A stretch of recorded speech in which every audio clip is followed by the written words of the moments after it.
What's up, everybody? This is Paul from Boosted Films, and I'm taking over the ASM YouTube channel this weekend as we head to GRIDLIFE for the GRIDLIFE Alpine Horizon Festival. So we are in Plover, Wisconsin right now. It's Wednesday, and we got a long drive ahead with a lot of vehicles. So we got about 17 hours to drive, and we're going to head from Wisconsin to Colorado.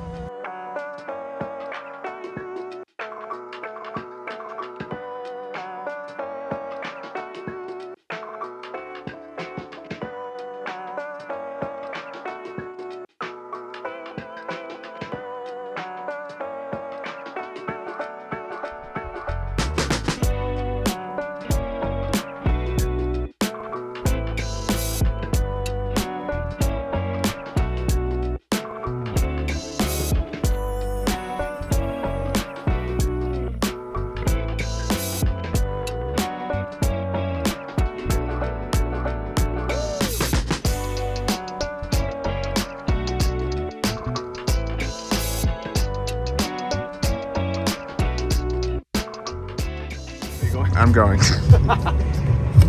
Alright, we're at GRIDLIFE Alpine Horizon, and it's dinner time.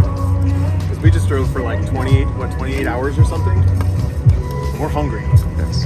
But, we made it. So, tomorrow we start with 9 a.m. straight out. I think GLTC goes out for practice, and immediately after we do time attack. So we've got 4 GLTC. Me, Zach, Andy. I'm going to manifest that. Fiona, and then we've got 3 in time attack. So Dana, Robert, and Alex are in time attack, and then I think Robert's drifting too. So drifting happens at some point. All I can think about is his food.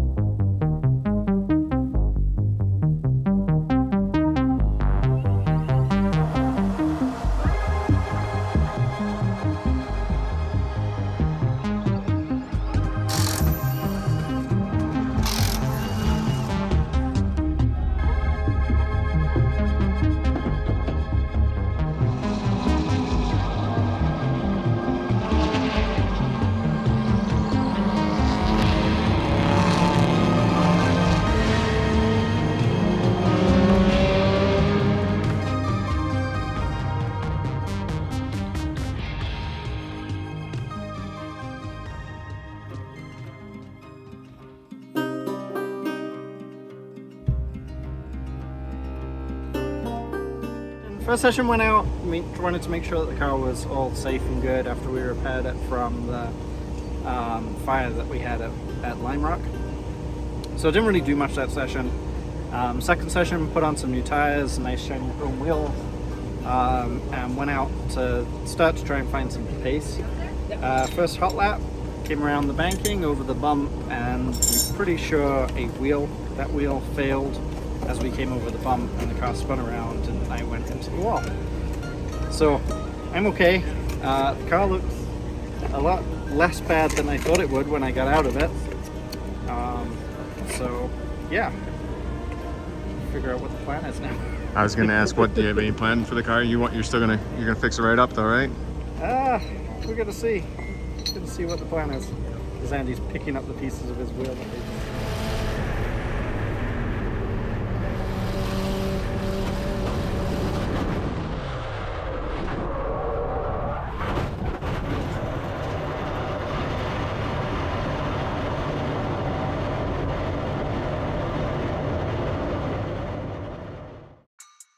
Cup a mile high in the sky at Pikes Peak International Raceway. For the 4th time, they're awaiting a green flag at PPIR. 15 minutes, just about. Boom. Green flag, we're racing at PPIR.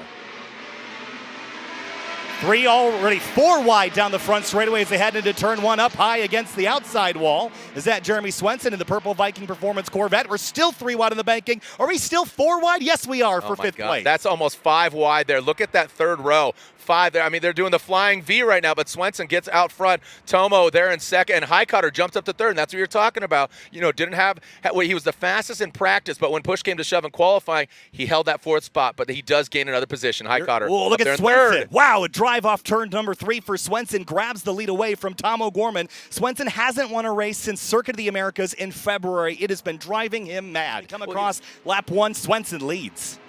Swenson, this is where he's really going to flex. He got that big wide open. He talked about how sketchy it is on that bank. Right here is where they dip. You can see the actual rubber and you can see the rubber being laid or lack thereof when they go into that dip. But Swenson looks strong. Highcutter definitely needs to gain some ground, almost 1.5 seconds behind our leader. Yeah, Swenson stretching a gap, but look at the brakes. Look how much Tom closes in the braking zone, trying to run the long way around. Highcutter sees these two battling. He wants in. A bit here. It's a short racetrack, but it definitely favors certain cars versus others. Past lap lappers. Traffic. Wow, that was a quick blitz by the traffic for Jeremy, and here comes Tom right to the rear bumper. He's very, very close. He just needs to maximize the braking in turn 4. Yeah, give him a late break at some point, and Tom O'Gorman could catch that inside line, but Swenson's going to try to hold him off. Again, you can see him just getting all of that rumble strip. Tom O'Gorman almost tucking into his exhaust pipe.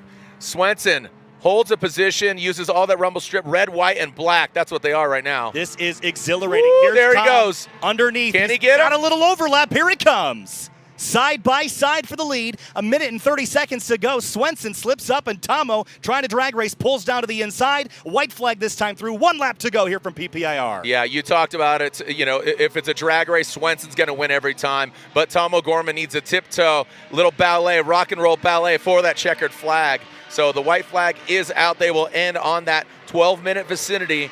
Because, again, do the math. 1 minute for that lap. Can he get him? He needs his strike, but also keep the car together. Not only is this event kind of short and concise, but the whole weekend is a marathon. Jeremy Swenson, again, winless since February. He is trying to do something he has not done in months. If he could hold off O'Gorman, not only would it be a sign that Swenson is back for the championship hunt, it would be a personal victory, way bigger than the one at COTA when he had just won races previously. This is what it's all about. Jeremy through the infield for the final time. Tom is close, but I don't know if he's going to get there. Here he comes up the inside one final time. Here he comes, side by side drag race to the line. This one should be Jeremy's. They're door to door as they come out of turn number 9. Jeremy Swenson and Tom O'Gorman, checkered flag waving, drag race to the line, and Jeremy Swenson, for the first time since February, is victorious in GRIDLIFE Touring Cup. Race? Fucking A it was. How about you? It's fine. What is wrong with this thing?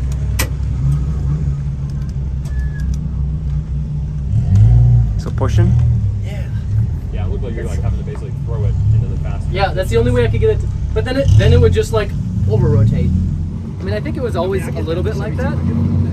But it wasn't until like we finally hit that S2000 and realized like it's better. Loved it. Great race. Lots of fun. I'm trying to chase my boys, and I'm never going to do it. I'm just going to catch up with them. Where'd you start? Where'd you finish? 8th, finished 7th. Nice. Yeah. So happy. I'm very happy. I want 8th every race. That's what I'm looking for. So if I can do better, I'm happy with that. GLTC Recap, first place for right now, but only by 0.1. Peter's right behind me in his K24 spot BRZ, so 2 of them right up there. Really going for the track record though, which is 0.3 ahead of where I'm at right now, 0.4. So tomorrow, fresh tires, cooler weather, try to get it done there.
How'd it go? I like this. It's a lot of work. Car felt a little bit better there. It still didn't feel the greatest. Like it still feels like it has no grip, but the dynamics of the car felt more like it should. More like it should, or more like it used to? Pop quiz. Finish the race. Zoom down. Pop quiz. More like it should. It's got a little bit more turn in, but it's still like just feels like you're on old shit tires. I had to I don't know, do those guys just really have that much torque and shit and stuff? And are we just caught in the wrong gear? Because third on air is just oh my god, and then third around the corner, wrong spot. This guy made my car awesome. It was shit, and now it's the best. Just not a good driver in it, that's all. Whatever. Yeah. Where'd you finish? It's what they tell me, sis. I thought your car started running rough, and I'm like, it's misfiring, and I'm like, that's traction control. Yes, and I was like, David, turn that shit off! Yeah, you were struggling to get power down. Yes. I was hearing it more and more and more, and I'm like, he's having problems. Yes. Oh, that's traction control. Gotta get it around. All right, so I came into this. I'm sort of racing for the points, and I'm in 7th place for the points. So I'm trying to. When I went into this, I said I need to finish 8th place each race, all 4 races. So I came in and qualified 7th, and then maintained that through the first race, and then this. The second race was outrageous. We had the best time and finished 6th. So Andy's got my car set up. I've been just dreaming of these Motons to come in, and they came in at New Jersey. So I was able to finally just feel a good car, and now it's just set. So I just got to figure out how to come out of 9th or 8th to get some speed down that straightaway. That's the only thing I'm a little messed up on right now. But yeah, just a phenomenal race. Looking for the shootout tomorrow. So today went okay. I qualified P5, I think.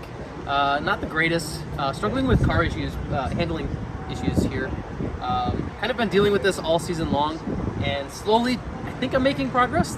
Today I made a bunch of different changes and stuff, and I think it showed. So race 1 we ended up P5, but qualified P6. The qualifying for race 2 is based on best lap of race 1. So I qualified 6th place for race 2 and was able to climb my way back up to a 3rd place finish, which doesn't sound that great, but it is probably the hardest 3rd place I had to work for. Between the handling issues and this track doesn't really suit the way this car is right now. The gearing is kind of wrong. We're coming out of 3rd gear on a few corners with just kind of out of our power band. But kind of made it work, and car's slowly getting there, and kind of excited. I feel the car's handling better than it has been so far, so we'll try to make a few more changes and hopefully climb our way back up a little more tomorrow. All right, it was the first day of Alpine Horizon Festival. First day on track anyway. We got here yesterday. We had practice qualifying race 1 and race 2 for GLTC anyway, so drove this car a lot today, which is always a good day. Qualified on pole, started both races on pole, but I got 2nd in both races. You hear me over the train?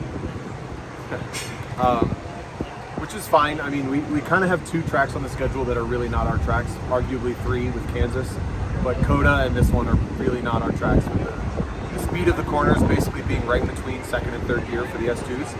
So at least at Coda there's 6 of them, and here there's only 3, but we're raw pace okay, but just kind of get motored at the start and kind of get motored anytime we get hindered in those corners. So Jeremy won both races. He did awesome. He perfectly stayed in my way in a totally fair way the entire first race, and then he just zoomed off into the distance the second race. So tomorrow the only saving grace I guess would be some weather, maybe rain. There's like a 50% chance, and then he gets a lot more rewards when he wins, so maybe, but he's got plenty of power too, so I expect to continue on. I'm mostly stoked that Andy was way faster in race 2, so now he's right there with me for race 3. And it might rain, and I love driving in the rain, so if it rains, I'm going to be very excited tomorrow.